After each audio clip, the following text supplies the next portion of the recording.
So we have only two exercises left in this section, left to solve.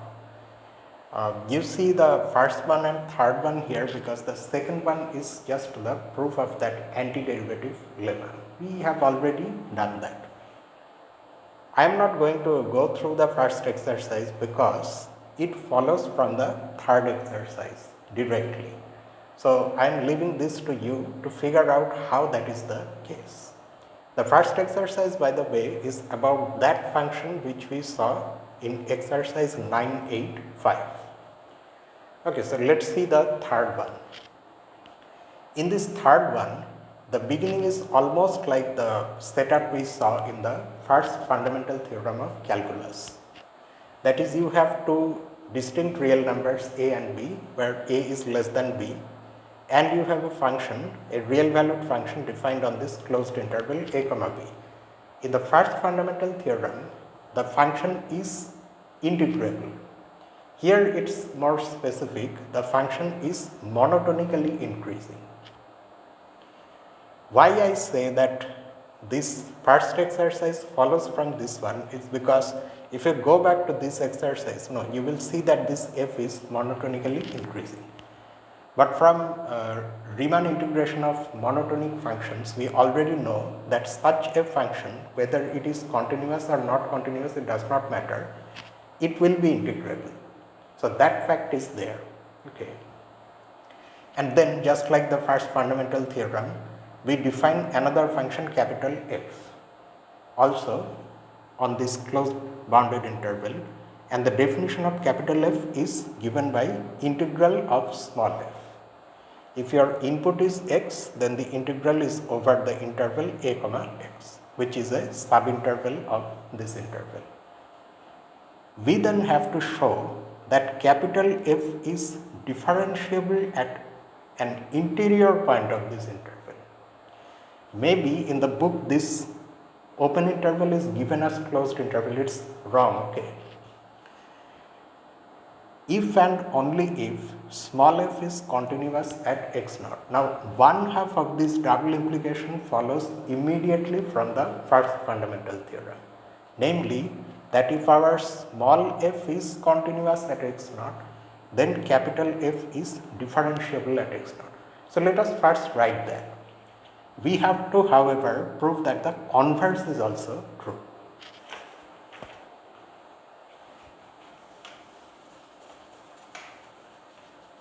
So, whatever we can immediately conclude, let us just write that first.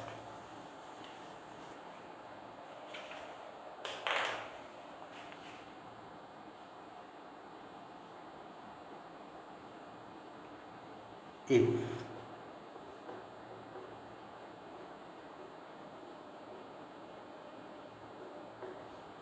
small f is continuous at x naught, then capital F is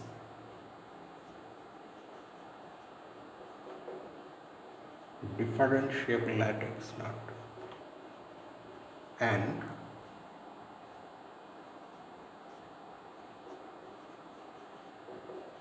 this is by our first fundamental theorem, means 1191. Now we have to prove the converse. Conversely,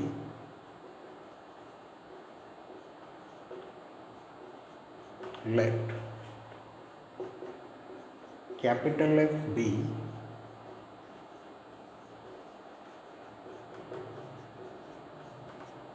differentiable at x naught. Okay, so that is our hypothesis, and we want to prove that small f then is continuous at x naught. Contrary to that, suppose it's not.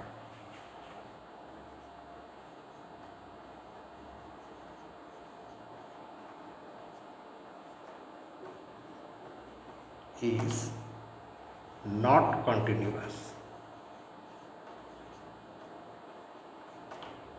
at x naught. Okay. Now we will work to have some kind of contradiction. So this is how things begin. Note that Let me start from another paragraph.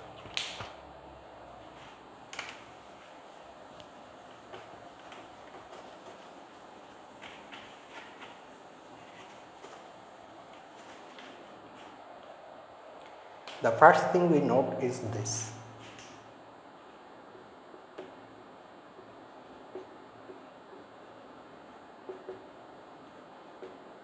Note that the F image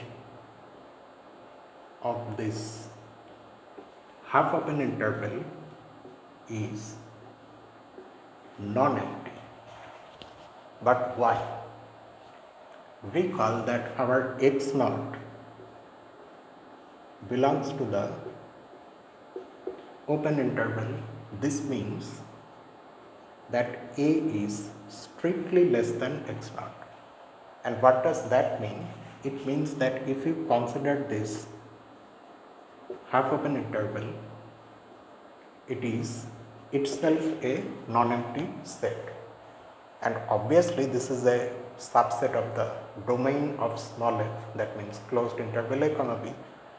So the F image of this non-empty set of course itself is also non-empty, because you will find some point here. The F image of that point will belong to this set. So it's a non-empty set of real numbers. Since F is monotonically increasing,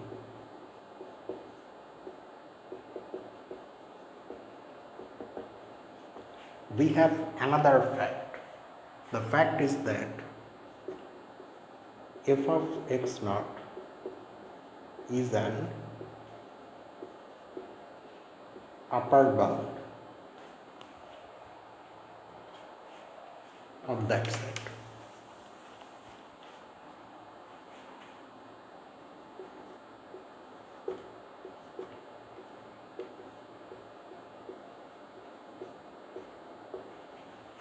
Why? How? Well, if you take any element of this set, any element will look like what? Any element will look like this, where y belongs to this half open interval, which means that y is greater than or equal to y and less than x naught. Now, because f is monotonically increasing, from this inequality we get this. It's not, however, given that small f is strictly monotonically increasing. That is why we do not have strict inequality here, just ordinary inequality. Maybe they are equal also. So that's how, no matter what y you choose from this, and as a result, no matter what element you choose from this set, that has f of x naught as an upper bound. And that's how you now have a non-empty set of real numbers which is bounded above by a real number. And that is why its supremum will itself be a real number by the least upper bound property.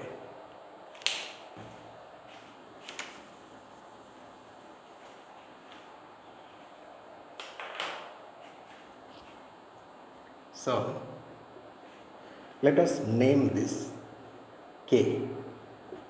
K is the supremum of this set.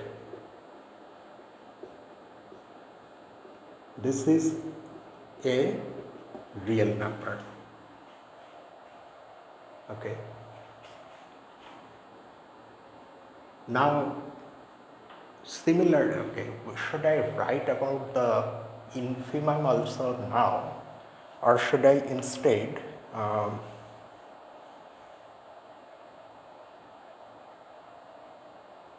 okay, let me write about the infimum. Similarly, if one similarly argues, then one would get this L, which is the infimum of this F image instead. open x naught closed b is also a real number. Alright. And now we are going to consider an epsilon.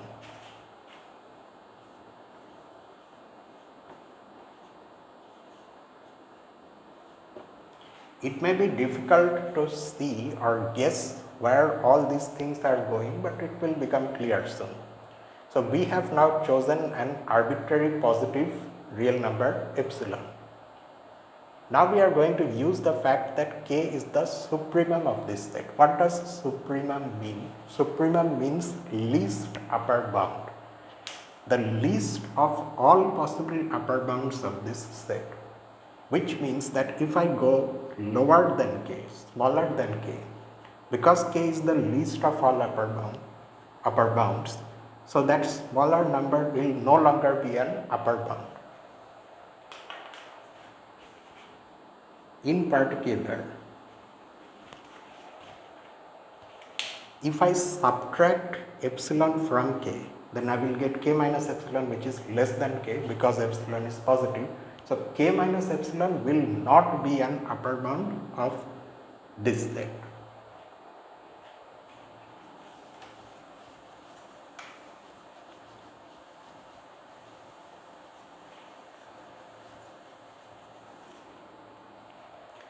And that means what? It means that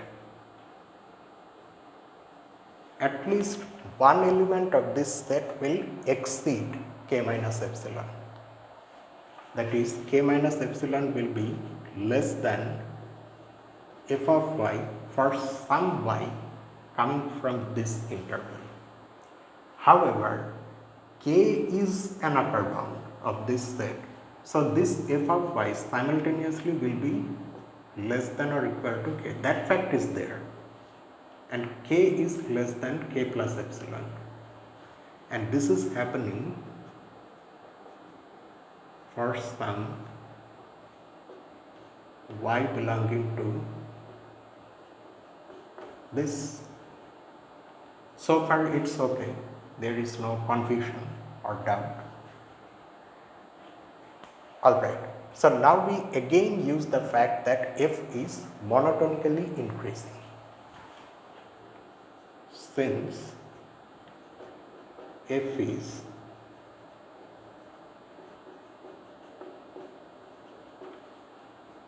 monotonically increasing,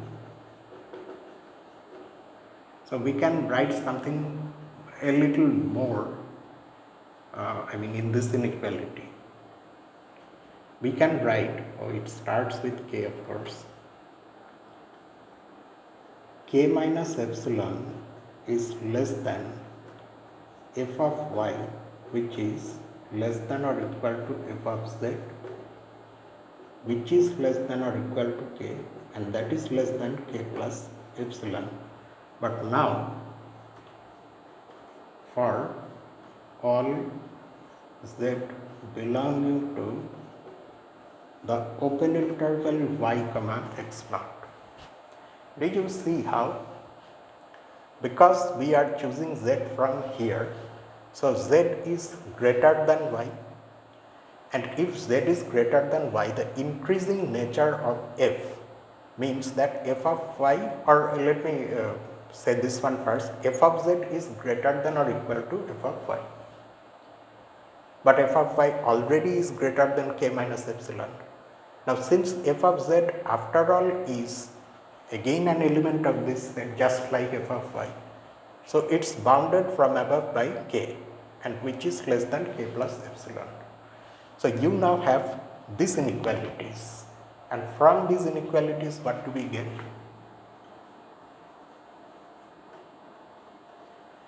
So among all the terms here, you just think of k minus epsilon, f of z and k plus epsilon.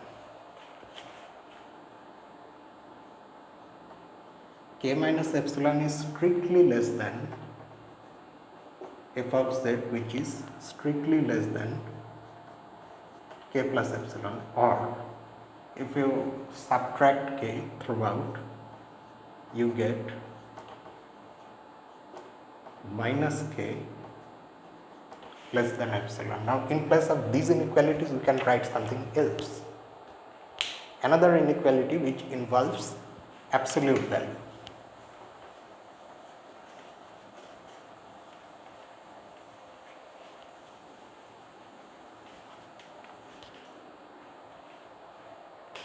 Or the absolute value of, f of z, not x.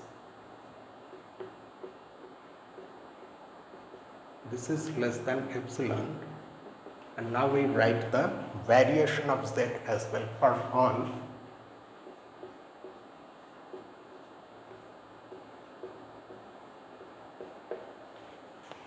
What does this inequality tell us?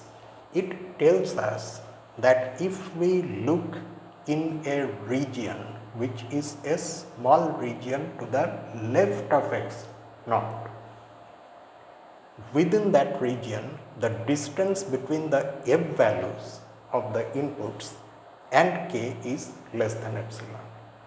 This means that the left hand limit of f at x naught exists and is equal to k. And that left hand limit, if you recall an old notation, is denoted like this. This is the left hand limit of the function f at x naught, or in other words is the limit of f of x as x approaches x naught from the left side. This is equal to k. If one argues similarly, but instead of this interval one considers the other interval, open x naught comma b, then one can prove this.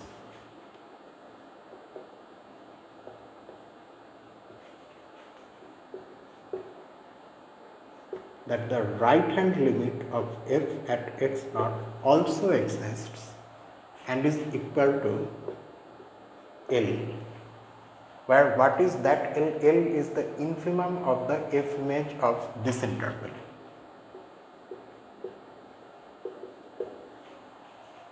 Okay. Do you see what we are getting here? What was our starting point? We started by assuming as our hypothesis that capital F is differentiable at x naught, but the supposition is that small f is not continuous at x naught, it is discontinuous at x naught. So, if small f is discontinuous at x naught, what does that mean? Okay, by the way, before we get to discontinuity, what does it mean for small f to be continuous at x naught? It means that the left hand limit of f at x naught is equal to the function value at x naught, which is equal to the right hand limit of f at x naught. We would have these equations had f been continuous at x naught, but it is not.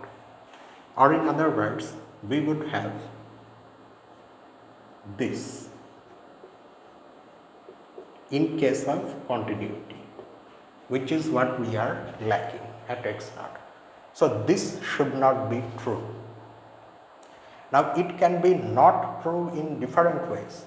For example, k may be not equal to f of x naught, or L may be not equal to f of x naught, or maybe both are different from f of x naught. There are some possibilities. However, regardless of what the cases are, something general can actually be said about these things. Now that we know that despite small f being discontinuous, I mean that is our supposition at x naught, at least the one-sided limits exist, they are real numbers k and l. Okay, so that much we know. Alright, now you recall something. Why do I wipe this out. See, the thing is this.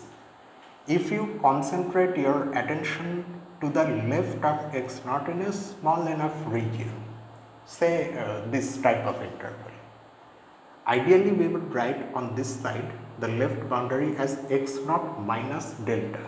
In some such interval, what can you say about the f value and k? Say you consider your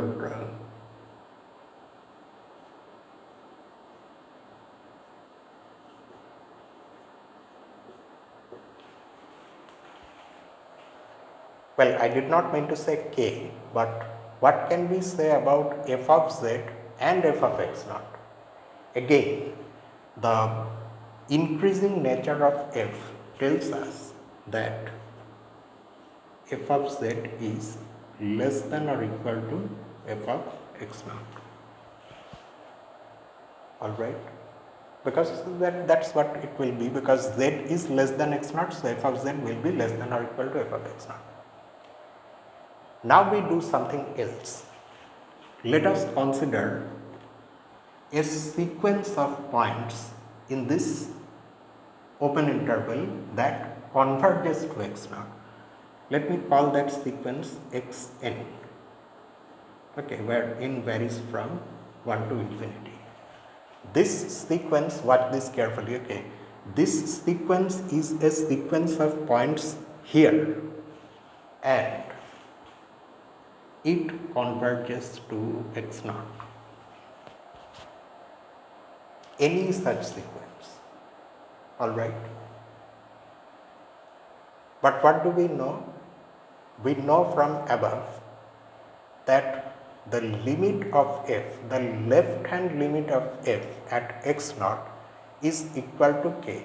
So, by the sequential formulation of limits of functions, what can I say about this?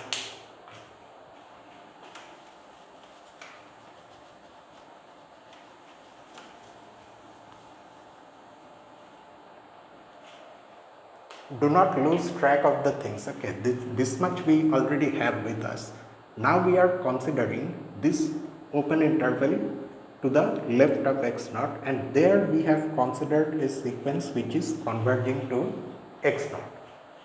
Then we know from the sequential formulation of limits that the limit of f of xn will be equal to what? Equal to this, because that is the left hand limit. No? I mean, in other words, this statement, this equality is this limit of f of x as x approaches x naught minus this is equal to k. So, this limit will be equal to k, right? However, just now what did we say? That for any point coming from this interval, we also have this inequality. So, that means in place of z, you can imagine every term of this sequence. In other words, we have this, no? And as a result, f of xn is less than or equal to f of x naught for all n. Okay. Now you can take limit on both sides, because this is a convergent sequence whose limit is k, and this is also a sequence which however is a constant sequence, it does not change with n. By the comparison principle of limits, this limit will be less than or equal to the limit of this constant sequence, which is just that constant. In other words, What is this? This is k.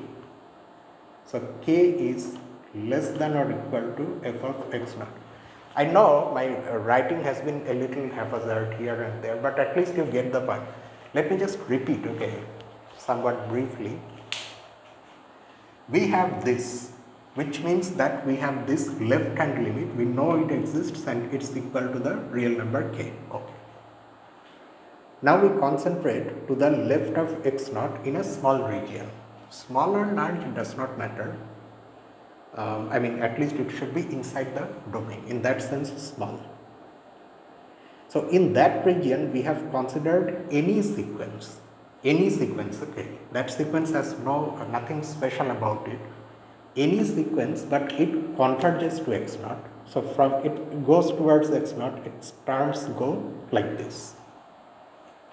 Then by sequential formulation of limits, we know that since this limit is equal to k as x approaches x naught from the left side, so the limit of these function values of this sequence terms will be equal to k as well as n approaches infinity. But we also know this inequality for any point coming from here, and this inequality is applicable to every xn of this sequence because of this inclusion, and that's how we have this inequality. And then to these inequalities, it's not a single one, infinitely many inequalities, we apply the comparison principle and get this. So regardless of what happens here, I mean, these inequalities will not, I mean, equalities won't all be true because f is not continuous at x naught. We can say in general that k will be less than or equal to f of x naught. In a similar manner, if you argue for L, you can show that L will in general be greater than or equal to f of x naught. So we are now going to write these two things.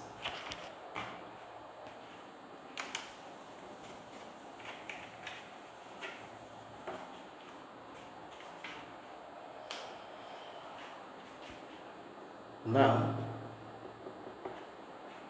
k is less than or equal to f of x naught, which is less than or equal to L. You may think why I am not including these details here, because it is something that should be clear.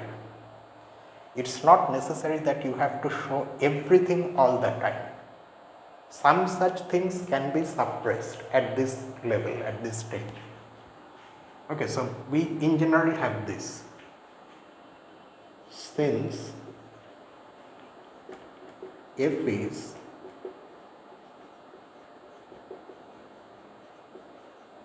discontinuous at x naught, so those two equalities won't be true.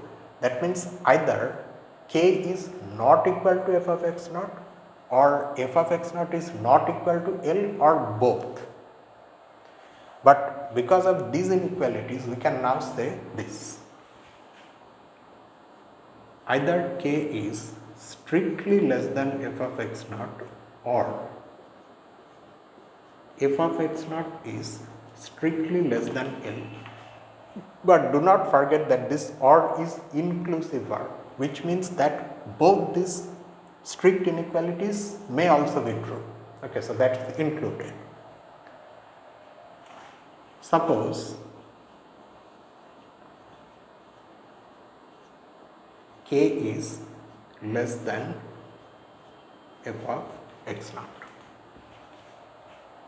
Okay, so actually we should also consider the other inequality, that will be another case that will be similar to what we are now going to go through. So we will just leave that saying that it's similar, but all these things that I am leaving saying that it's similar are actually left for you to do. Okay, now what do we do? Now we have to somehow use this inequality and get to something which is wrong. So far we haven't used the fact that capital F is differentiable at x naught. So now we are going to use it. Use it means still there is something else also. Let me first write that thing. Now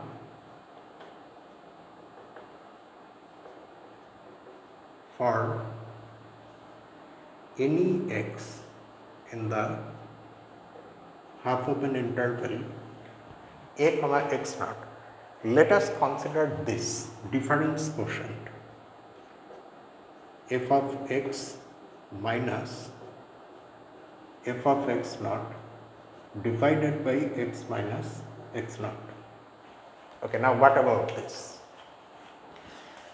Because it's a ratio, you must make sure that the denominator is not 0. Can it be 0? No, because we are choosing x from here, so x is strictly less than x naught, x is not equal to x naught. So it's okay. Now what is the definition of capital F?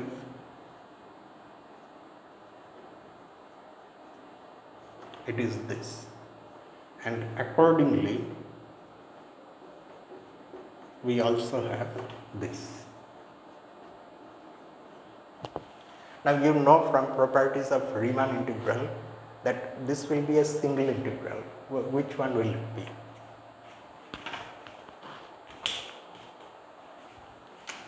Let us do that work, little work on this side.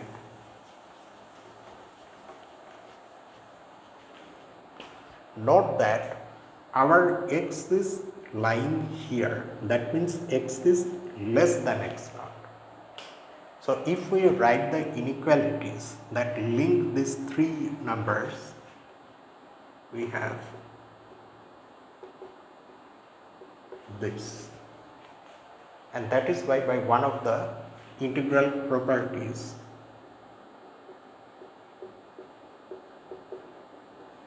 the integral of f over the entire interval is equal to this plus this. If you consider these two intervals, they do not form a partition of this because there is this common point x. But do you recall that we had a little discussion about this, that including one point or not including that point in your interval, ultimately it does not make any difference because the area of a line is 0. You do understand what I am talking about, right? So if you write like this or you write like this, you get the same thing. That single x does not make any difference. So we can write like this. So that means, what is this? This is f of x naught and this one is f of x, and this one is this, which means that if I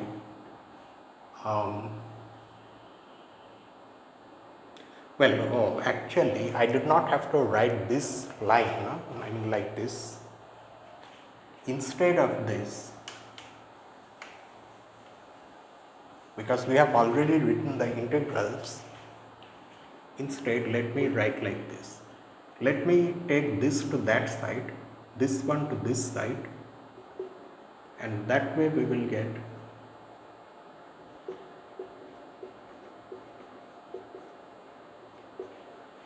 this equals minus, because I am taking this one to this side, and the right hand side is what you have here as the numerator, which means that this is equal to the negative integral of f, and that's why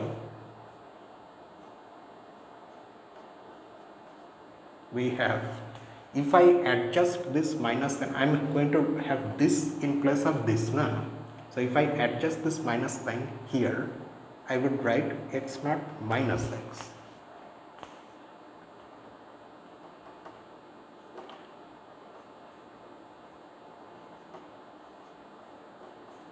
Okay.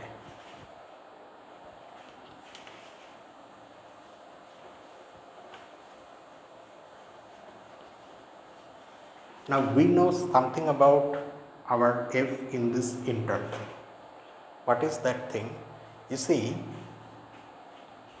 because x lies here, so this interval after all is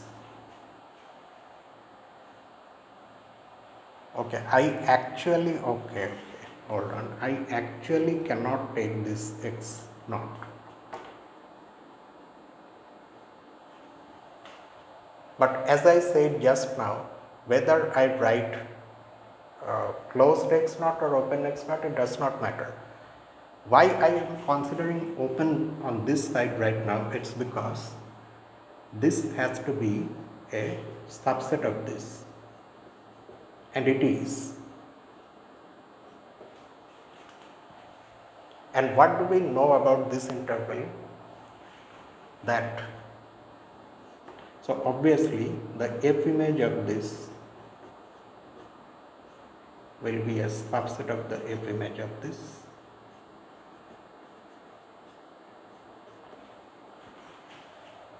The least upper bound of this set is our k. Supremum of this set is small k. So that small k will be an upper bound for this set as well. In other words, the f that we are considering in this interval has its for its values the upper bound k.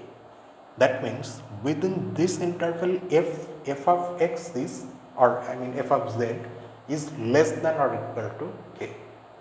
But when you have such an inequality between functions, then integrals also follow similar inequality. That is one property of Riemann integrals. So this thing now will be less than or equal to integral k. Okay. But k is a constant. So what will happen to this integral? K times the length of this interval, and the length is x naught minus x. You see, whether you consider open interval or closed interval, length is just the right end point minus left end point by definition. So this is k. So what are we getting? That for any x coming from this interval, this difference quotient is less than or equal to k. And for any x belonging to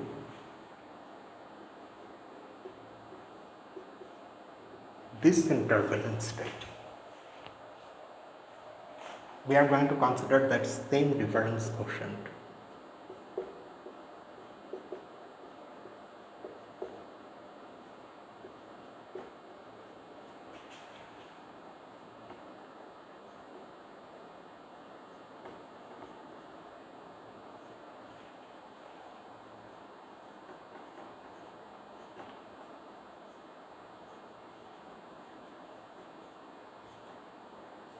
But now things will be slightly different, because unlike this case where x is less than x naught, here x is greater than x naught.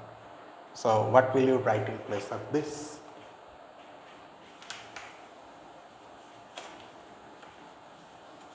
This solution is not exactly easy, but it is what it is.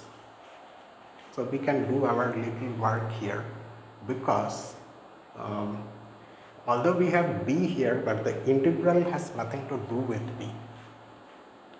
A is less than or equal to x, x naught, yeah, and that is less than x naught, which means that the integral over a comma x is equal to a comma x naught plus x naught comma x, and here you can write open closed. Okay, so that means integral over a comma x minus integral over a comma x naught is just this integral. This time we do not have a minus sign. Okay, so this will be equal to 1 over x minus x naught times integral of, and we are careful here now to write open on this side. All right.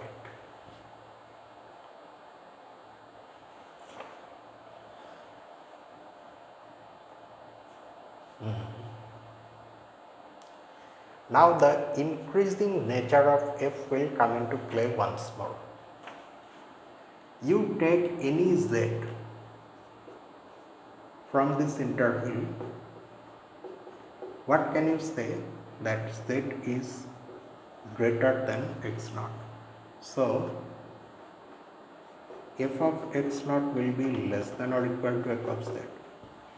That means all the f values within this interval have f of x naught as a lower bound. They are greater than or equal to f of x naught.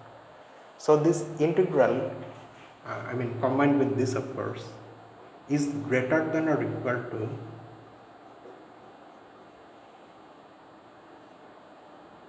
f of x naught.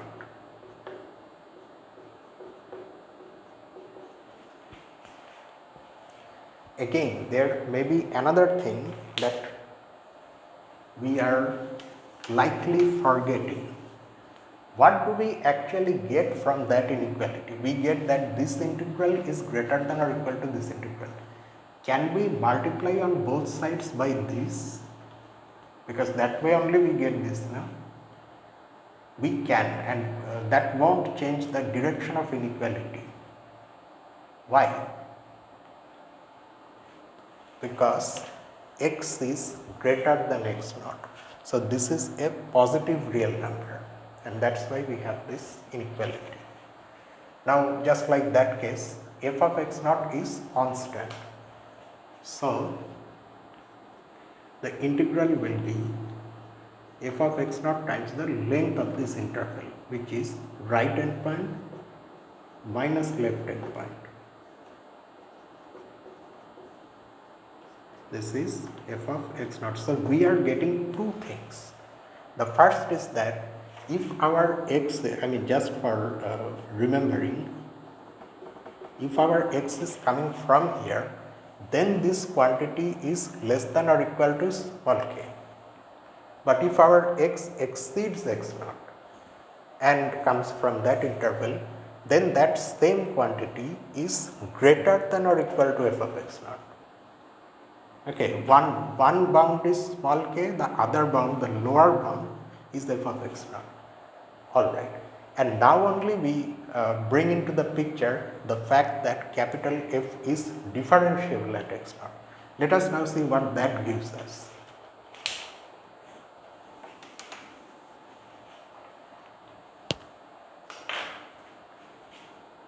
Since this is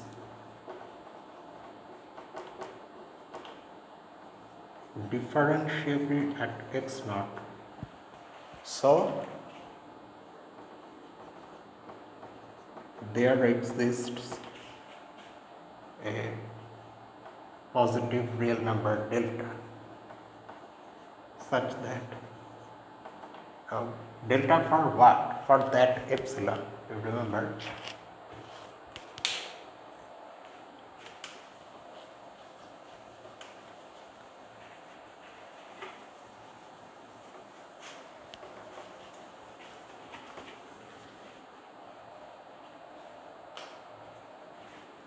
Such that the derivative of capital F at x naught minus epsilon is less than, whether we write less than or equal to, okay, let me write less than or equal to, that does not really matter much.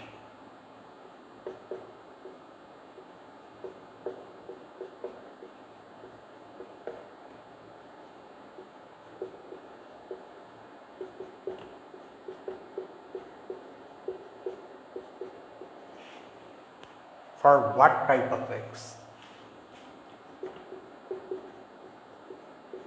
For all x belonging to the delta neighborhood of x naught. That means delta neighborhood means open, of course, x naught plus delta from which x naught has been removed. Why do we need this removal? Because we do not want x to be equal to x naught, otherwise we will have zero denominator. We do not want that. But at the same time, we want to be able to evaluate f at x, and so x simultaneously should also come from the domain of f. Okay, so this is what we get from the fact that capital F is differentiable at x naught. Alright, so you can see, geometrically speaking, you can take x from within this interval. X naught lies between a and b somewhere.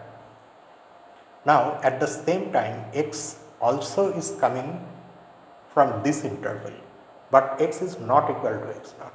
So either x lies to the left of x naught or to the right of x naught, keeping in mind these restrictions. So since x naught is lying in this open interval, there exist points x, let me call this x1, satisfying these restrictions. This restriction, we can choose a point x1 which lies to the left of x naught. For that, what should I have? x1 belongs to x naught minus delta comma x naught, open interval. Okay, so it lies to the left of x naught, and at the same time this. But why? How do we know that this intersection is non-empty? What is the guarantee? You see, obviously x naught minus delta is less than x naught. So we know that this interval is not empty. It's a non-degenerate interval. There is something. Why? Because delta is positive. So we have subtracted it from x naught, means things have gone down. But at the same time, because x naught is coming from here, so x naught is greater than a. So here also there is something. So if you consider the intersection of these two, this is a little to the left of x naught, this is another a little left to the left of x naught. So obviously their intersection will have something. What thing exactly is this? You consider the greater number between x naught minus delta and a.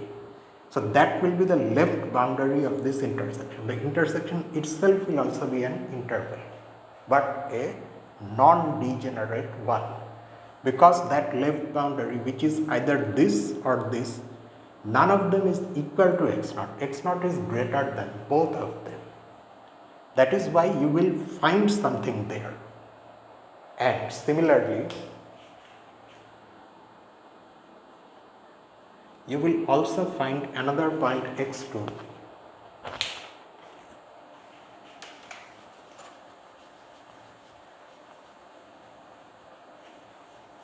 I wish I could show these things at once, but that would require gigantic boards.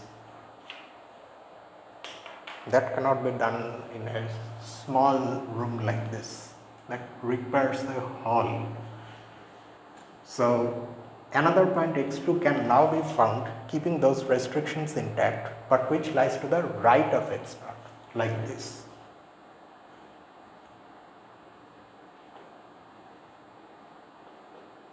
Plus delta intersection this.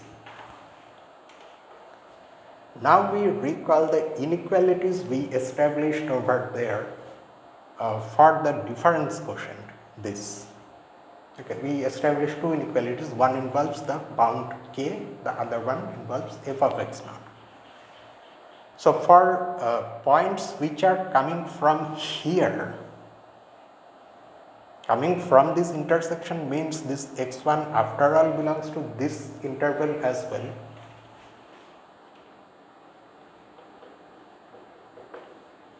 For that we have this f of x1 minus f of x naught divided by x1 minus x naught. And what was the inequality? This is less than or equal to k. But where is x2 coming from? x2 is coming from here. So for x2 we will have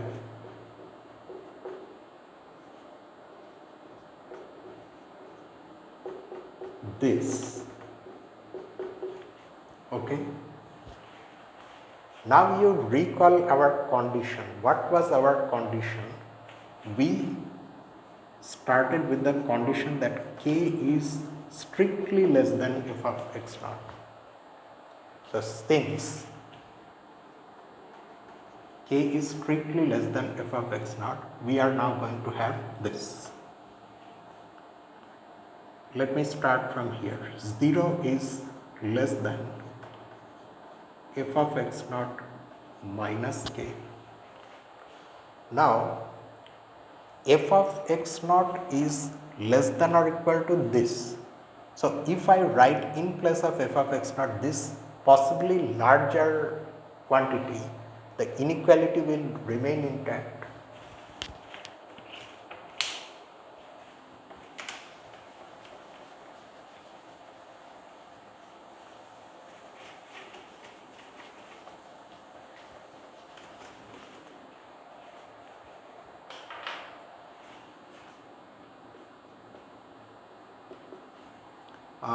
That means this is the one involving x2.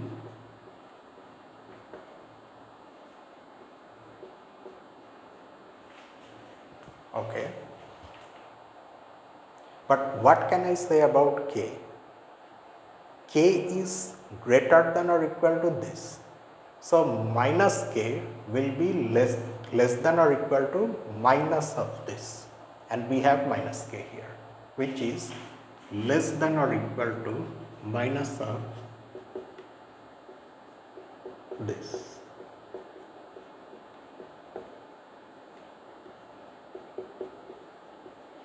But we know something else about these quantities now, because for example that x2, I don't have it here, belongs to this fine, and that's why we are having this inequality. But at the same time x2 is also sufficiently close to x naught, so that this quantity is less than or equal to f prime x naught plus epsilon from differentiability of capital F at x naught.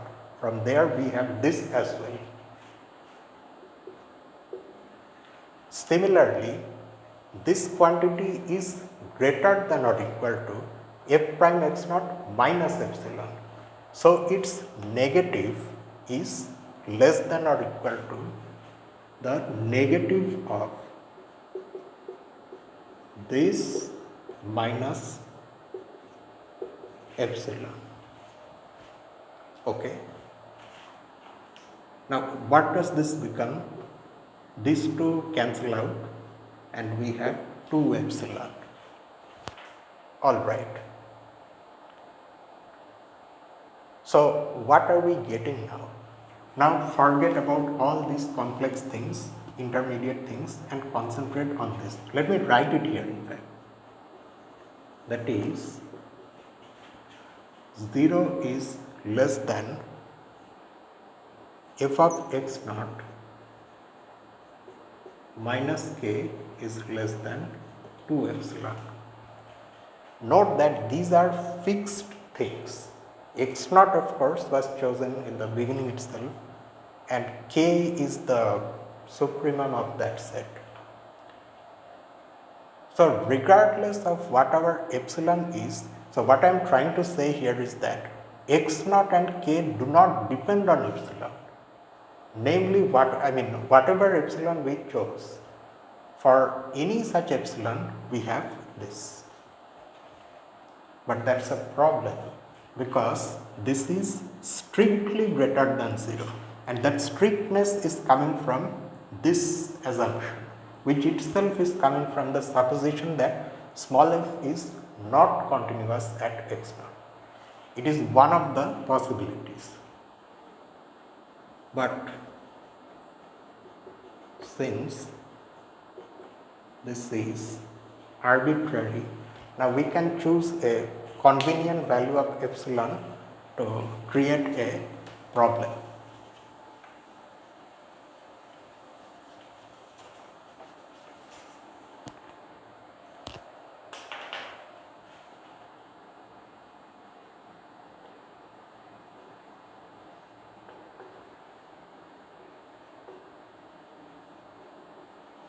The choice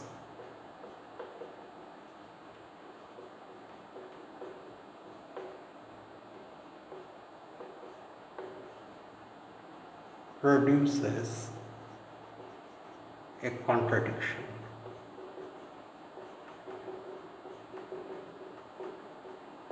Why? Because if you substitute, oh, and by the way, can you consider this as your epsilon value? Yes, because this is positive. So dividing it by 3 also gives us a positive real number.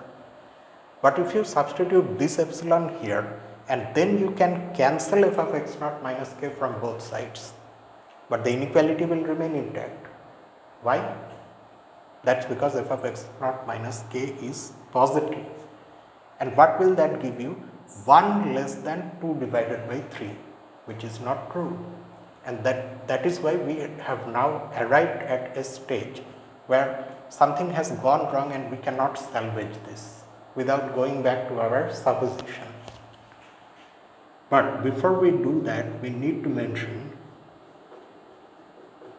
a similar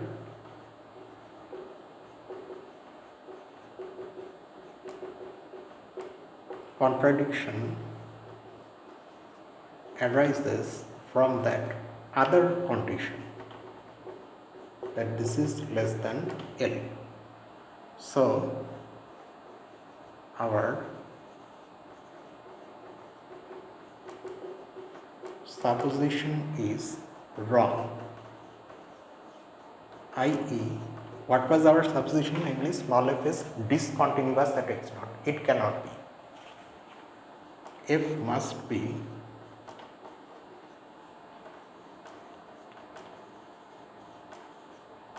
continuous at x naught. That's what we wanted to show. So now finally we have this. Okay, if capital F is differentiable at x naught, then small f has to be continuous at x naught. Now if you are wondering why we don't have this in general for any Riemann integrable function, well, we may not have that. Do not forget that our small f here is not just Riemann integrable, it's monotonically increasing. So that thing was used again and again. You can see at every stage we used the fact that f is monotonically increasing. So that completes the exercises of this section, and there is only one more section left where we are next going to see consequences of these two fundamental theorems. And among the things that we have over there, we are going to prove, for example, something that we have already seen many times in calculus, namely integration by parts. Okay, so we are going to prove those things. And we will also see why the rules that we followed when integrating functions in school, where we say make trigonometric substitutions, for example, and then in place of that different, say you take x equal to sine theta, then in place of dx you write cos theta d theta. Why? So those type of things we are going to understand fully in the next section. So that's just it for tonight. And tomorrow, as usual, we have what we have, number theory. Yeah. So see you tomorrow with that. Until then, this is me, Lucifer, from a mathematical room. Have a nice night.